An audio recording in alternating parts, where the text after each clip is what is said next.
আসসালামু আলাইকুম প্রিয় দর্শক, অন্য মঞ্চের আলাপচারিতায় আপনাদের সকলকে আমন্ত্রণ জানাচ্ছি। আগে তো এনসিপির বিরুদ্ধে অনেকে মামলা করার কথা ভাবতেও পারতো না। এখানে আদালত মামলাটা গ্রহণ করেছে, সিআইডি এখন তদন্ত করবে, এখন আইনি প্রক্রিয়া চলে গেছে।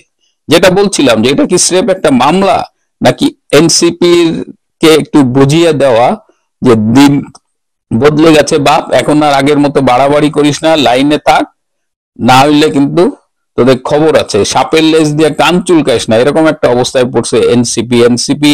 সেই পিপিলিকার পাখা হয় মরিবার তরে অনেকদিন ধরে, কিন্তু শুধু বিএনপি না, মনে সারা দেশের মানুষজন এই বেয়াদব গুলোর উপরে ভীষণ বিরক্ত ছিল। বা কোথায় যাচ্ছে এনসিপি, আপনারা কয়েকদিন ধরে দেখছেন যে এনসিপির মধ্যে তাদের নিজেদের মধ্যে সমস্যা হচ্ছে, এনসিপি কে নিয়ে দেশব্যাপী একটা হাসাহাসি হচ্ছে। গত 5ই অগস্ট যখন জুলাই ঘোষণা হলো একটা, সেই জুলাই ঘোষণা সার্কাসের দিনে তাদের 4জন নেতা, 2জন আবার তাদের পার্টনারকে নিয়ে কক্সবাজারে গেছে গভীরভাবে ভাবতে, অবকাশ যাপন করতে। এবং তখন একটা নিউজ আমরা শুনেছিলাম যে সাবেক মার্কিন রাষ্ট্রদূত বাংলাদেশে পিটার হাসের সাথে তাদের হোটেলে মিটিং হয়েছে।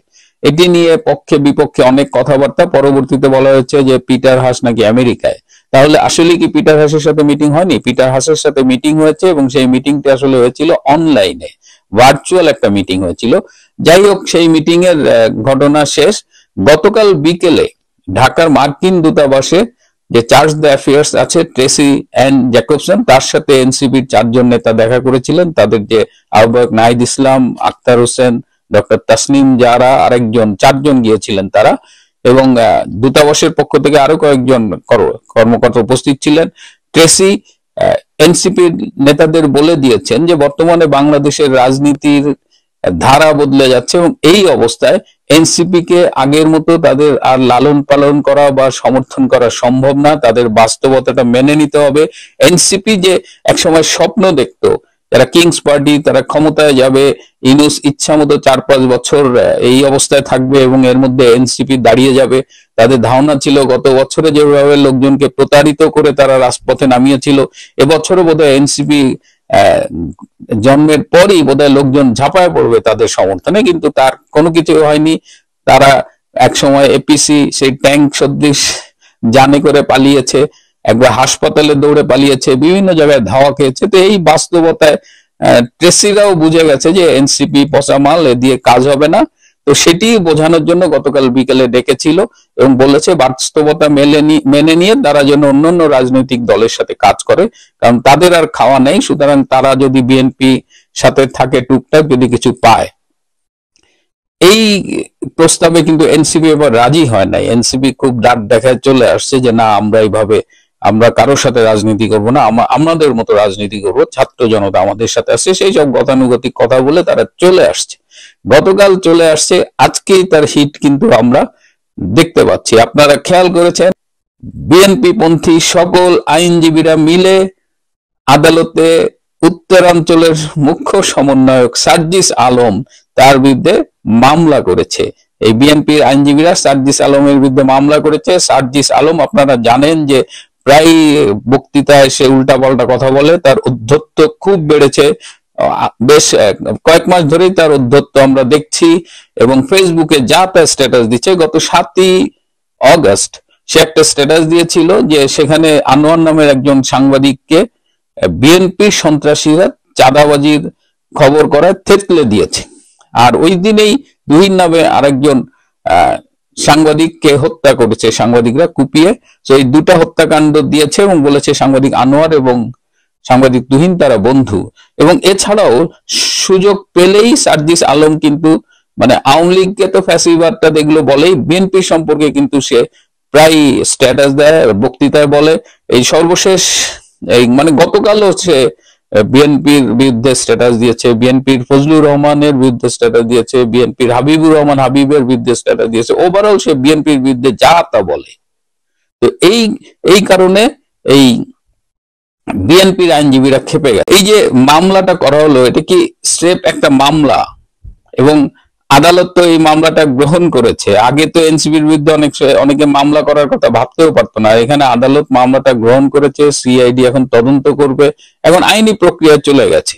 যেটা বলছিলাম যে এটা কি স্রেফ একটা মামলা, নাকি এনসিপির কে একটু বুঝিয়ে দেওয়া যে দিন বদলে গেছে বাপ, এখন আর আগের মতো বাড়াবাড়ি করিস না, লাইনে থাক, না হইলে কিন্তু তোদের খবর আছে, সাপের লেজ দিয়ে কান চুলকাইস না, এরকম একটা অবস্থায় পড়ছে এনসিপি। সেই পিপিলিকার পাখা হয় মরিবার তরে অনেকদিন ধরে, কিন্তু শুধু বিএনপি না, মনে হয় সারা দেশের মানুষজন এই বেয়াদবগুলোর উপরে ভীষণ বিরক্ত ছিল। এইবার বারে বারে ঘুঘু তুমি ধান খেয়ে যাও, এটা তো একটা মামলা শুরু হয়েছে, এবং এর মধ্য দিয়ে যে বার্তাটা দেওয়া হয়েছে সেই বার্তাটা যদি তারা গ্রহণ না করে, এরপরেও যদি বাড়াবাড়ি করে, তাহলে এই যে গত 1 বছর তারা রাজনীতির এক পার্ট দেখেছে, রাজনীতির হানিমুন পিরিয়ড পার করেছে, কিন্তু আমার মনে হয় না যে রাজনীতির এই হানিমুন পিরিয়ড তাদের আর থাকবে। দিন শেষ হয়ে গেছে, এখন তাদের এই বাস্তবতাটা মেনে নিতে হবে। এই বাস্তবতা যদি না মেনে, খুব স্পষ্ট বোঝা যাচ্ছে যে এনসিপিতে ভাঙনের শব্দ কিন্তু আমরা টের পাচ্ছি। এনসিপি যদি যে কোনো দিন ভেঙেও যায়, সেটা নিয়েও কিন্তু আমরা অবাক হব না। এক গ্রুপ ভেঙে দেখবেন যে এই স্রোতের সাথে যাচ্ছে, এই বিএনপি জামাত বা যেদিকে যাচ্ছে এই আমেরিকার ধামা ধরে, আর এক গ্রুপ হয়তো ওই বিপ্লবের ওই জায়গাটা ভুলতে না পেরে খাড়ার মধ্যে পড়বে আর কি। পুরো বিষয়টা আমাদের দেখার জন্য একটু অপেক্ষা করতে হবে। তবে খেলা জমে গেছে, এনসিপির দিন শেষ, এই সার্জিস হাসনাতের মতো বেয়াদব তাদেরও দিন শেষ হয়ে যাবে। কারণ দিনের শেষে রাজনৈতিক দলগুলোই রাজনীতি করবে, এইসব রাজনৈতিক টোকাইদের জন্য রাজনীতির মাঠ নয়। তৎকালীন প্রধানমন্ত্রী পদত্যাগ করার পরে নতুন সরকার দায়িত্বভার গ্রহণ করে, আজকে পর্যন্ত কি পদত্যাগপত্র দেখাতে পেরেছে কোন সরকার? আওয়ামী লীগকে কে নিষিদ্ধ করেছে? কে নিষিদ্ধ করেছে? কোন সরকার নিষিদ্ধ করেছে? তাদের আইনগত বৈধতা কি? তারা যে একটি জুলাই ঘোষণাপত্র দিয়েছে, সেই ঘোষণাপত্রের স্তরে স্তরে আওয়ামী লীগকে সমালোচনা করা হয়েছে, বিষোদ্গার করা হয়েছে। কিন্তু মিথ্যা তথ্যের সমাহার যদি দেখে থাকেন আপনি যদি তার 19 নম্বর পয়েন্টে যান, দেখবেন লেখা আছে তৎকালীন প্রধানমন্ত্রী পদত্যাগ করার পরে নতুন সরকার দায়িত্বভার গ্রহণ করে। আজকে পর্যন্ত কি পদত্যাগপত্র দেখাতে পেরেছে কোন সরকার? আজকে পর্যন্ত 1 বছর 3-4 দিন হয়ে গেল, বা আরো বেশি, 7 দিন হয়ে গেল প্রায়। আর তার 20 এবং 21 দুটো কথা লেখা আছে, আপনি যদি পড়ে থাকেন তাহলে দেখবেন লেখা আছে 106 অনুচ্ছেদ দিয়ে মাধ্যমে সুপ্রিম কোর্টের বিচারপতিদের সমন্বয়ে সিদ্ধান্তের মাধ্যমে এই সরকার গঠিত হয়েছে। সেই ডকুমেন্টটি কি দেখতে পারবেন? কারণ প্রধান বিচারপতি সেনাবাহিনীর ভাষ্য মতো তখন তিনি সেনা হেফাজতে ছিলেন, এবং ইকবালুর রহিম তিনি সেনা হেফাজতে ছিলেন। তার স্বাক্ষর, উপস্থিতি, ভিডিও প্রেজেন্স কেউ কি কখনো দেখাতে পারবেন বা আজকে পর্যন্ত দেখিয়েছেন? এই ডকুমেন্টটি চেয়েছে একজন আইনজীবী বারবার রিড করে, আজকে পর্যন্ত সেই ডকুমেন্টটি দেখানো হয়েছে কিনা?